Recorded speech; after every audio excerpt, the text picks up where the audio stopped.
This is NDTV.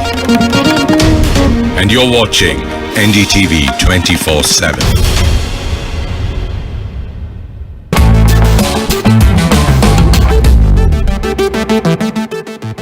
Hello and welcome. You're watching yet another edition of Type 1 Diabetes, Science versus Rumors. Now, Type 1 diabetes is a type of diabetes which affects people from birth. It is important to understand that despite the early onset of this type of diabetes, it can be effectively managed using scientific methods that are available.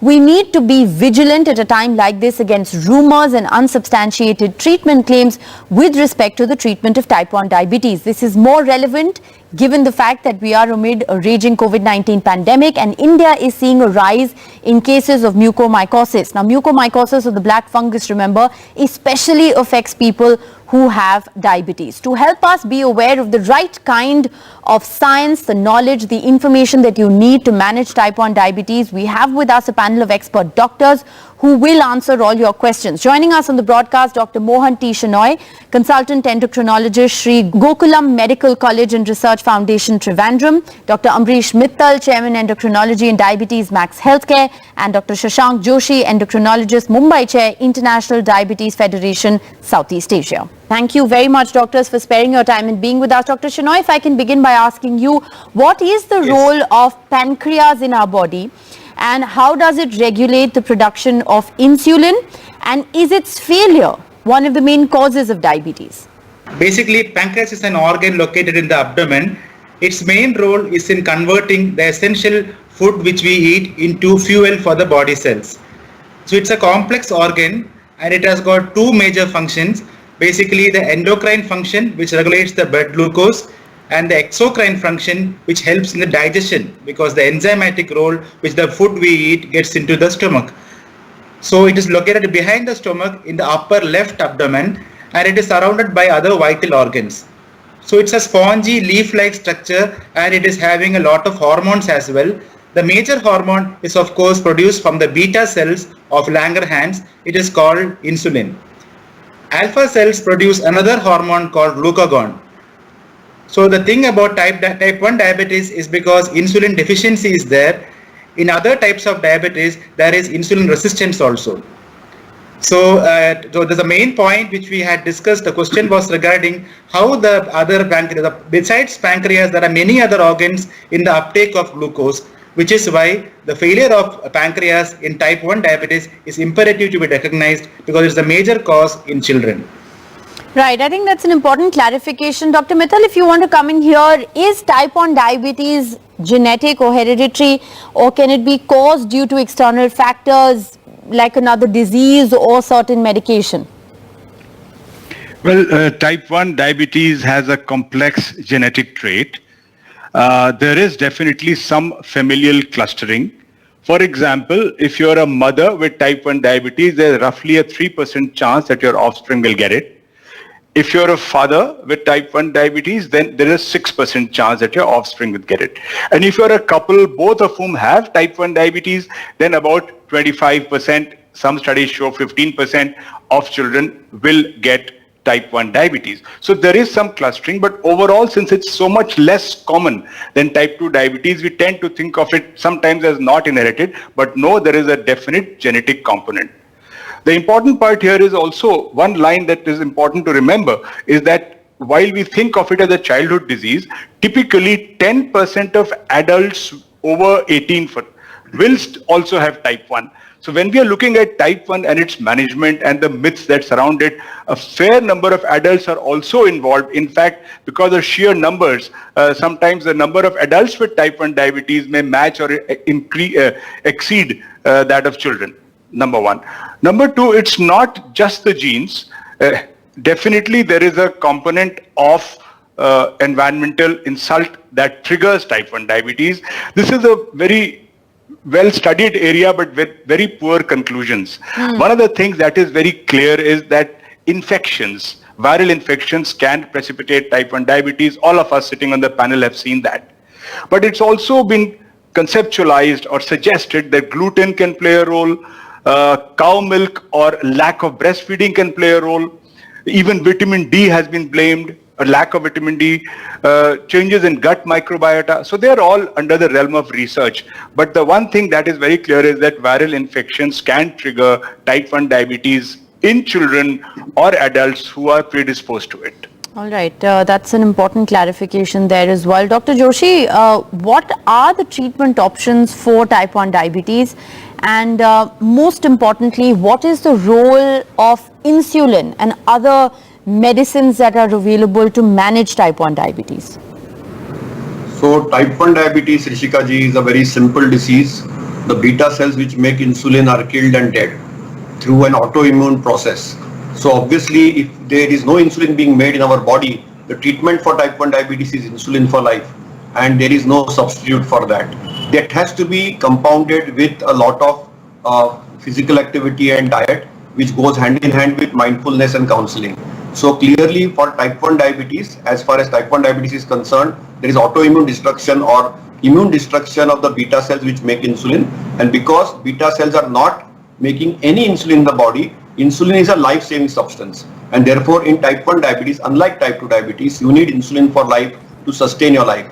If you don't take insulin, then you will get into a diabetic coma, which is called as diabetic ketoacidosis, and it can even result in death. So it's very, very important to recognize that the only treatment, and we are celebrating 100 years of insulin discovery now, is basically insulin, insulin and insulin. So insulin is the main treatment of type 1 diabetes, but with insulin, we need to regulate diet, and we need to do proper physical activity. We need to do a lot of mindfulness and behavioral change, which all goes together hand in hand. So beyond insulin, there is no other treatment option as far as type 1 diabetes is concerned. Dr. Shenoy, how is type 1 diabetes different from type 2 diabetes? Are symptomatically both the same?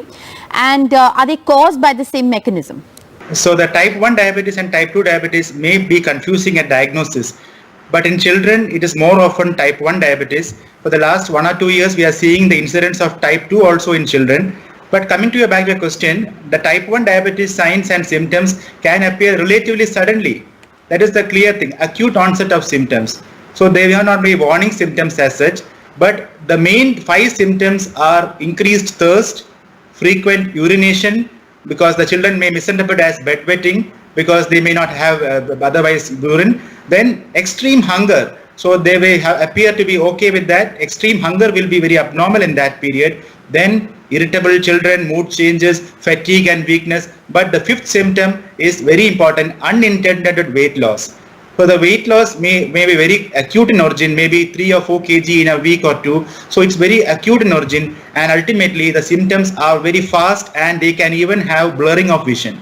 So they are all called osmotic symptoms in a nutshell, and type 1 diabetes differs from type 2 because of the acuteness of the symptoms. And these symptoms may be flared up, as Dr. Sir had mentioned, regarding the viral infection, missing of insulin, or even you have conditions like pancreatitis. So there may be another antecedent factors which may be there or may not be there. Autoimmune process can occur. The type 1 is acute and suddenly related to the type 2 symptoms.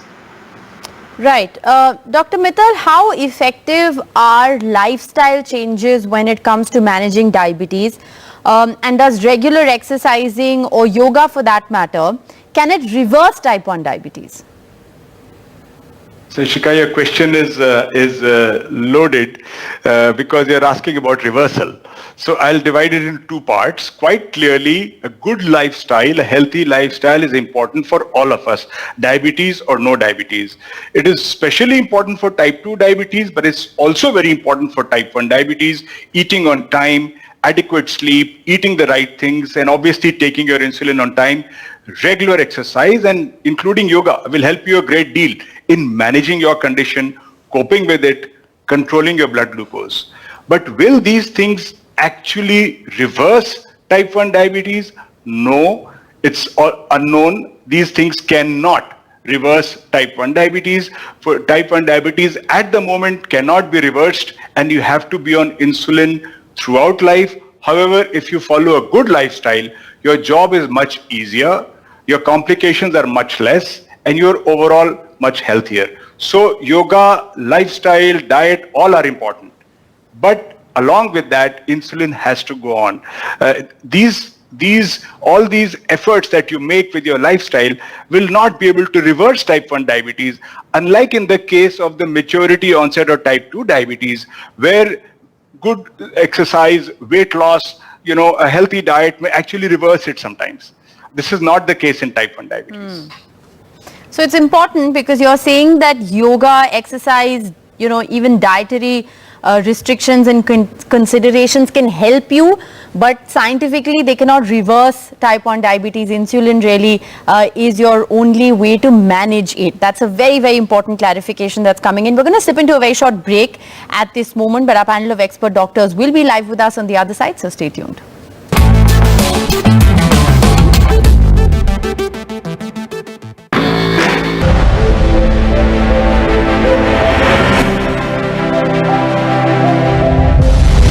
Standing here right in front of the ITO, and you can see here the face-off that is taking place. There has been stone pelting. They have also attempted to be violent. There is a tense standoff after there have been some reports of untoward incident.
Why did your party do this? Let me finish! Ridiculous! You don't deserve to be in politics. Don't you have any self-respect? You are judge, jury and executioner.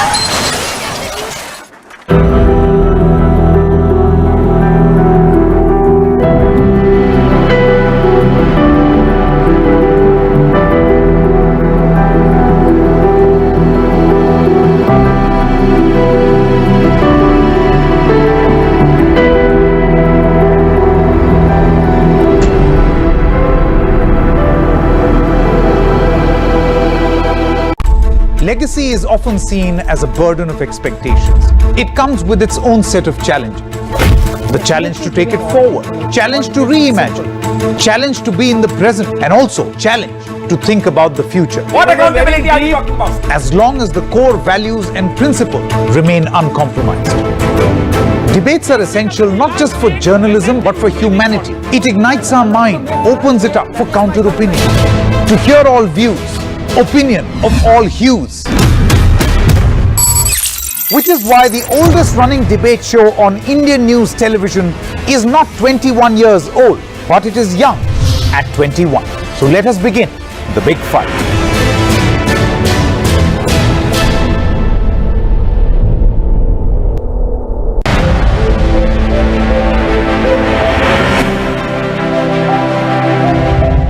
Unprecedented scenes in Hyderabad ever since what has been described as a historic kind of a rainfall that happened. Over 20 centimeters of rain being experienced in less than 24 hours. It's almost like a sea when you're actually being pushed because of the waters.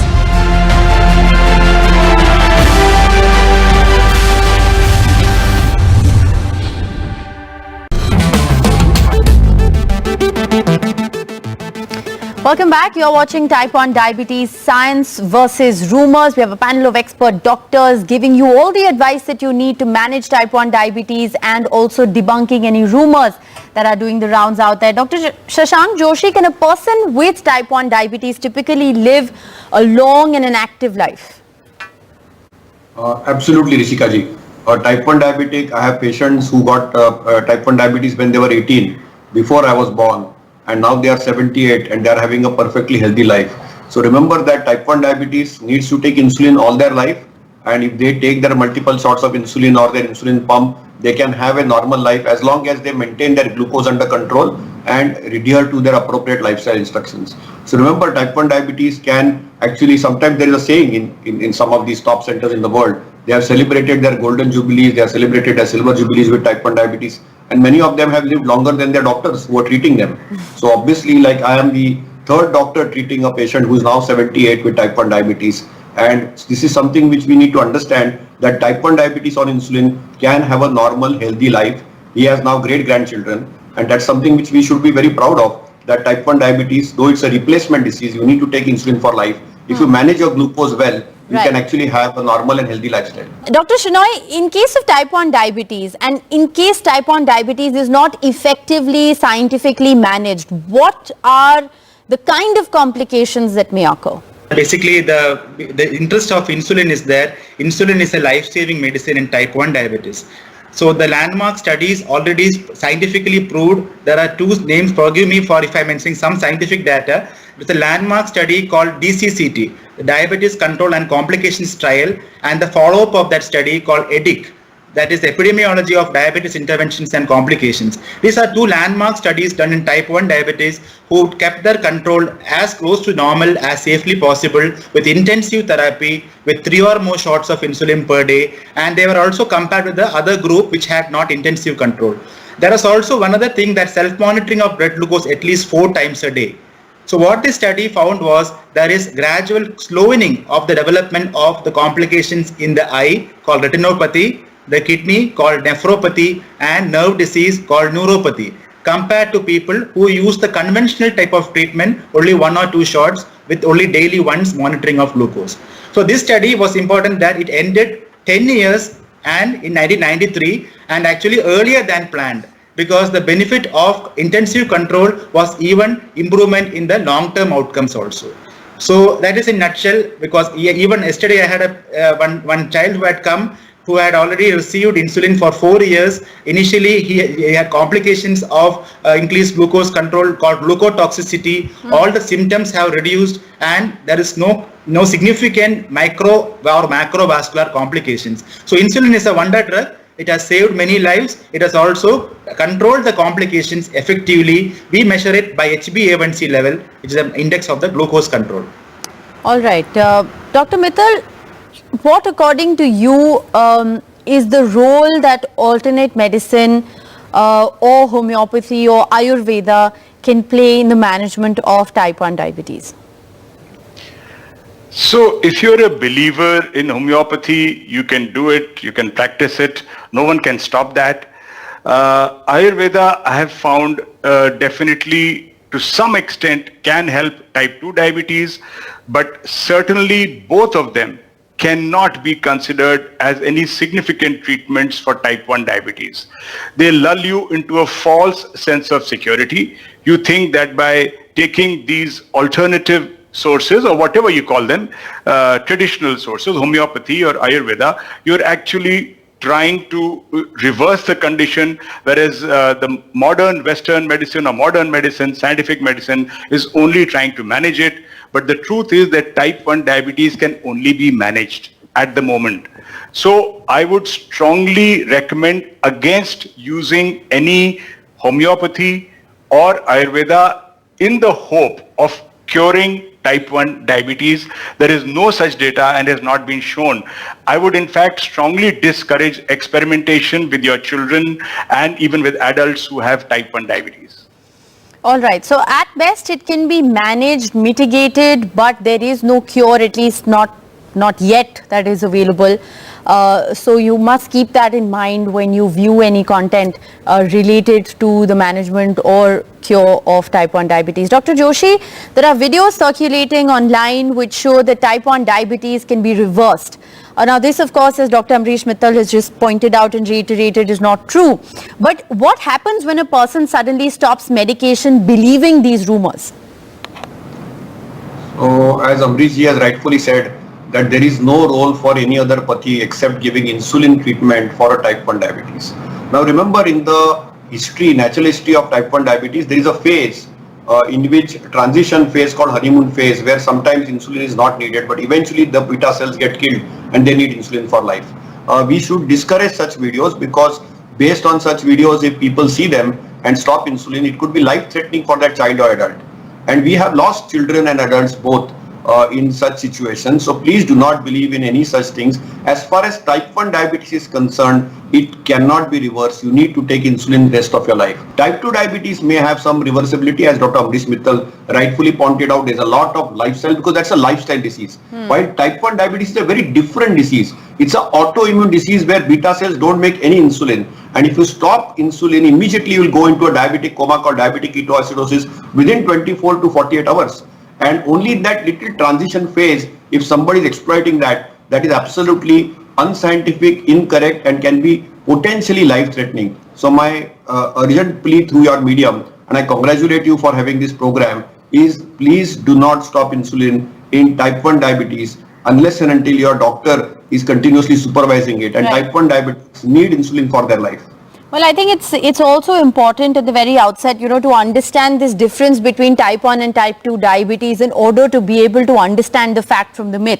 Dr. Joshi, I'd also like to ask you, is a person with type 1 diabetes more prone to infections, and if so, why? Yes. Any diabetic is prone to infections because their immune system is compromised. Right. So if the glucose is not well controlled, the glucose is a perfect culture medium for microbes to grow. So whether it is fungal infection, viral infection, bacterial infection, even tuberculosis, they are more prone to develop infections. And that's something which is quite common. And therefore, maintaining the glucose well, as my both other colleagues have said, is very crucial and critical. And remember, insulin has a role even in controlling infections in a type 1 diabetic. Dr. Amrish, what is the day-to-day monitoring that is required in a person who has type 1 diabetes?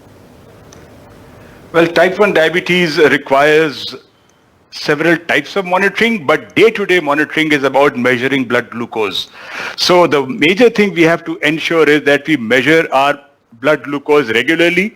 If we don't measure, we don't know. And if we don't know what our blood glucose is, we have no idea where we are heading. So day-to-day checking with a glucose strip, with just a finger prick method is very good. Now we have excellent tools to do continuous monitoring of blood glucose. We call it ambulatory glucose monitoring or continuous glucose monitoring system, where a little patch can be attached to your body and that will monitor your sugar regularly. So getting your sugar data on a day-to-day basis is critical to adjusting your insulin and managing your diabetes well to save yourself from complications. Long term, you may want to do other tests. You may want to do periodic, every few months, liver function, kidney function, all those tests. You may want to do an HbA1c, which is most important as a 3-month average of blood glucose to assess your control. But on a day-to-day basis, which is what you asked, it's really about monitoring your blood glucose as well as possible. Right. I think the other important question here is prevention. Dr. Shenoy, what can one do to reduce the chances of getting type 1 diabetes, especially if you have a family history? Okay. So there is a study being done that there is at least 10% chance when both the parents have having, and almost similar incidents when one of the sibling is having. So checking the glucose levels is not a big issue, but when you check is a very big issue. So yearly screening is a one way in which we can do that. If at all a family can do yearly screening, annual screening we call it.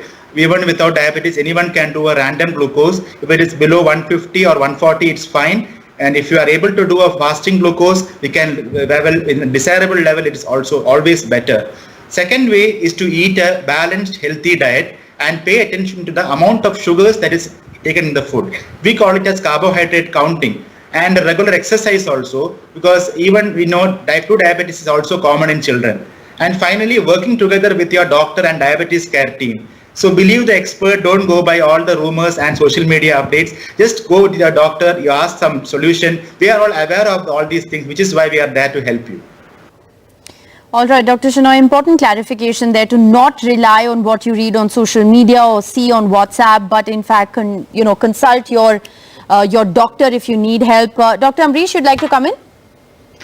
Yes, the important point is that when you're monitoring blood glucose daily, one thing that people with type 1 diabetes need to remember is that if blood glucose is poorly controlled or if they are sick for some reason with some viral fever or something else, it's also important to check your ketones, which can be done in the blood or urine, because if ketones are rising, then it is a mark of danger. You need to contact your doctor immediately. So don't forget ketone testing if blood glucose is uncontrolled. All right, another important point there. Thank you, doctors, very much for sparing your time and being with us on this edition of the show. Very important clarifications there coming in. Thanks so much.